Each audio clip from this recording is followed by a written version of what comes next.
Hey you guys, so today I'm going to be talking about the Buddha. I have my notes right here so I can read some cool stuff off to you guys.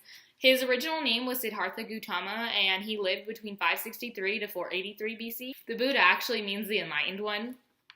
So my main project focus is mostly on his important teachings, and these include meditation, nirvana, the Four Noble Truths, and the Eightfold Path is linked to that. So I'll go over that in more depth. I'm just going to continue with his biography for now. So Siddhartha was basically a prince. He was filthy rich, like so were his parents, and he had everything that he could ever want in life, but he still felt like something was missing. When Siddhartha ventured outside of the castle walls, he came upon an old man, and this made him realize that everyone grows old. And he also came upon a decaying corpse, as well as a diseased man, and this really, it made him literally feel revolted. He felt disgusted by the fact that we're all going to grow old and we all suffer. And this really made him want to leave. So the next day, he left his kingdom and family behind at age 29. He really felt that his son and his wife prevented him from reaching his full potential, and he felt like only things, these material, or even people that we love hold us back and they cause suffering, because eventually he will grow old, his parents will grow old, his baby will grow old, have to endure suffering, and so will his wife. They'll encounter sickness.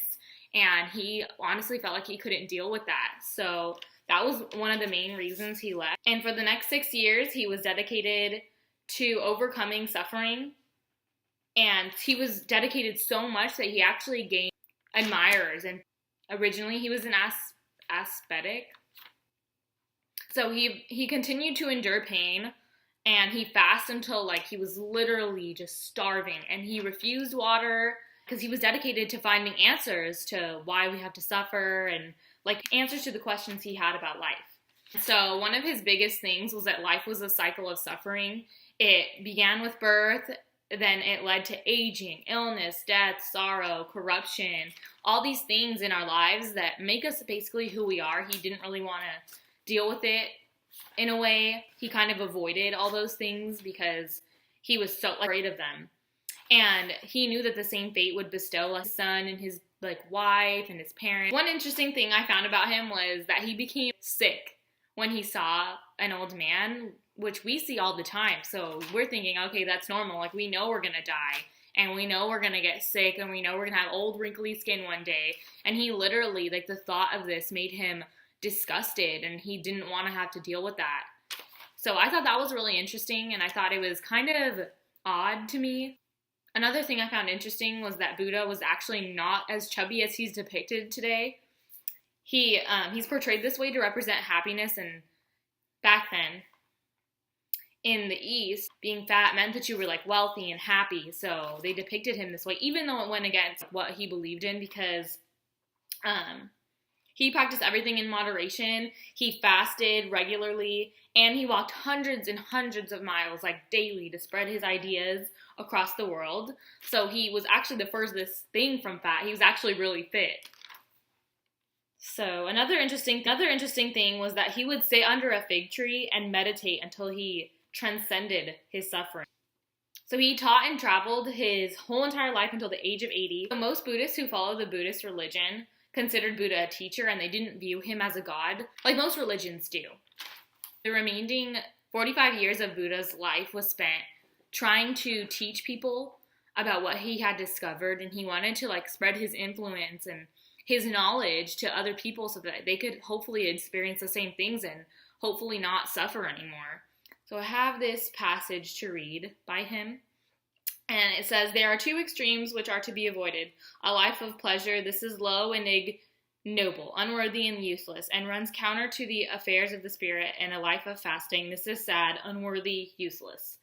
Perfection has kept its distance from these two extremes, and has found the middle way, which leads to repose, knowledge, illumination, and nirvana. So here it is, the sacred truth about pain, birth, old age, sickness, death, and separation from that which one loves are pain. And this is the origin of pain. It is the thirst for pleasure, thirst for existence, thirst for impermanence. And here's the truth about the suppression of pain. It is the existence of the thirst by the destruction of desire." So I really feel like that summed up what his most important teachings were, because Buddha didn't really think that you had to live by one extreme or another. So you didn't have to like indulge yourself in riches and food, but you didn't also have to starve yourself. Everything in moderation was perfect for him. Even the people around us lead us to pain. Honestly, there's like the thirst for desire. I mean, we're always desiring something, no matter what. I want the new iPhone, I want the new MacBook, like it doesn't matter.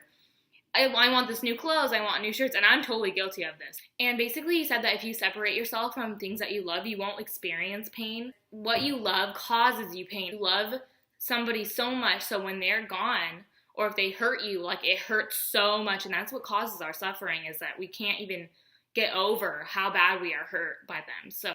So once Buddha discovered the answers he was looking for, he was really hesitant to teach what he had learned, because he knew that it couldn't be taught through words. He knew that you needed to meditate. You needed to be willing to give up everything that you love and sacrifice all this so you could reach nirvana. And nirvana is a state where there is no suffering or desire, nor sense of self, and the subject is released from the effects of karma and the cycle of death and rebirth. I read Buddha's writings from the Dhammapada, and I read up to 50 pages of it, and I read verses 1 through 227, so I'm basically going to go over which ones I thought were the most important or my favorite kind of quotes. The first one I liked says, "For hatred does not cease from hatred at any time. Hatred ceases by love. This is an old rule." So I basically took this as, we don't hate somebody because we hated them before. We hated somebody because we loved them so much and they hurt us. And that's one of the biggest teachings of Buddha, is like, people we love cause us pain.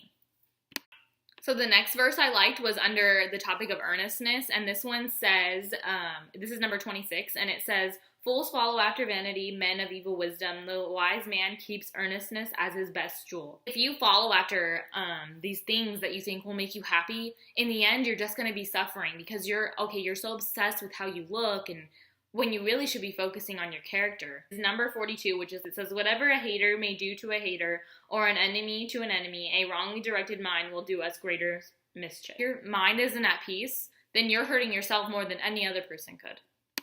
This next one is number 51, and this says, "Like a beautiful flower full of color but without scent are fine but fruitless words of him who does not act accordingly." So this one really hit home for me, because this is basically about like hypocrites and hypocrisy, which absolutely drives me crazy. So he's saying that if you're preaching these things and you're not actually doing them yourself, then you are like basically a fruitless flower. You have no color, no scent, nothing to give to the world. Another thing that Buddha talks about in his teachings are the Four Noble Truths, and these include the idea of suffering, the cause of suffering through selfish desire, the solution to suffering, and the way to overcome it. And the way to overcome it is through the Eightfold Path, and these include wisdom, which is basically the right views, the right intention, and ethics, the right speech, the right action, the right livelihood, and mental discipline, so the right effort, mindfulness, and the right concentration, and this will all end suffering. Another section I read was on the topic of evil, and number 117 says, "If a man commits a sin, let him not do it again, let him not delight in sin, pain is the outcome of evil." If you delight in making other people like feel bad, or just any like basic sin, there is like stealing, murder, only pain can come from that. So the last verse I discussed actually ties into this one, and this is about the idea of punishment. So this, number 137 says, "He who inflicts pain on innocent and harmless persons will soon come to one of these 10 states. He will have cruel suffering, loss, injury of the body, heavy affliction, or loss of mind." So to wrap this whole thing up, what I learned from Buddha was that everything is good in moderation, and if you let go of these desires that we have, we'll end up being a happier person. Not necessarily letting people that you love go, because I couldn't ever do that, but just normal things you want to buy, anything like that. Anything like materialistic, if you let that go, you will feel like a happier person. And I've always known that everything is good in moderation, but I feel like that he really enhanced my beliefs in that, so that's it. Thank you for watching.